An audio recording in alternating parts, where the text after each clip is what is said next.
మీరు గజ దొంగల్ని చూసుంటారు, కరుడు కట్టిన దొంగలను చూసుంటారు, జోబు దొంగల కానుంచి సైబర్ దొంగల దాకా ఎంతో మంది దొంగల ముచ్చట్లను ఈనుంటారు.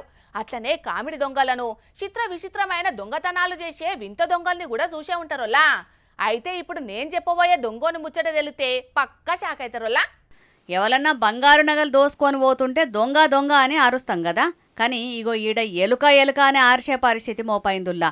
అగో అట్లెట్లా అని అంటే, ఈడ బంగారాన్ని ఎత్తుకపోయింది ఏ గజ దొంగో, కరడుగట్టిన దొంగో, కాకలు తీరిన దొంగనో కాదు, మళ్ళా ఎలుక. అవునులా, ఎలుకనే.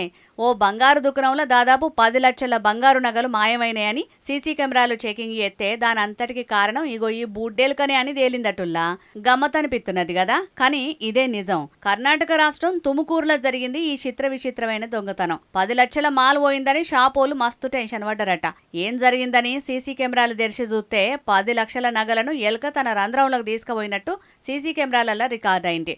మరిగా ఎలుకోళ్ళ ఇంటామె బంగారు నగల కోసం పీడిన్స్క తిన్నదో ఎట్లనో, లేకుంటే ఈ ఎలుకకు ట్రైనింగ్ ఇచ్చి ఏ దొంగోడన్నా ఇట్లా దొంగతనాలు చేయించుతున్నాడో తెలియదు గాని మస్తు హుషారెలుకనే ఉన్నదుల్లా ఇది. తాపకో పారి రంధ్రంలోకి వెళ్ళి బయటకు వచ్చుడు, తాపకో ఉంగురాన్ని, తాపకో గొలుసును రంధ్రంలకు గుంజుకపోవుడు. అట్లా 10 లక్షల ఇలువ చేసే నగలకు టెండర్ వేసింది. ఇగి ముచ్చటే తెలిసి ఆపరేషన్ ఎలుక బిల్లం చాలు చేసి ఎలుక రంధ్రాన్ని దవ్వి 10 బంగారు ఉంగురాలు, 2 గొలుసులను బయటికి తీసిరట. ఏమైనా ఎలుకకు బంగారం విలువ తెలుసో లేదో గానుల్లా, ఈ వీడియో చూసిన నెటిజన్లు మాత్రం ఇది మామూలు ఎలుక కాదు, గోల్డ్ లోన్ బ్రాంచ్ మేనేజర్ అనుకుంటా కామెంట్లు రాస్తున్నారు. కొందరైతే టామ్ అండ్ జెర్రీలో జెర్రీకి కొత్త జాబ్ దొరికినట్టున్నదని మీమ్స్ చేస్తున్నారు. మొత్తానికి ఎలుక మజాకా పోన్రి.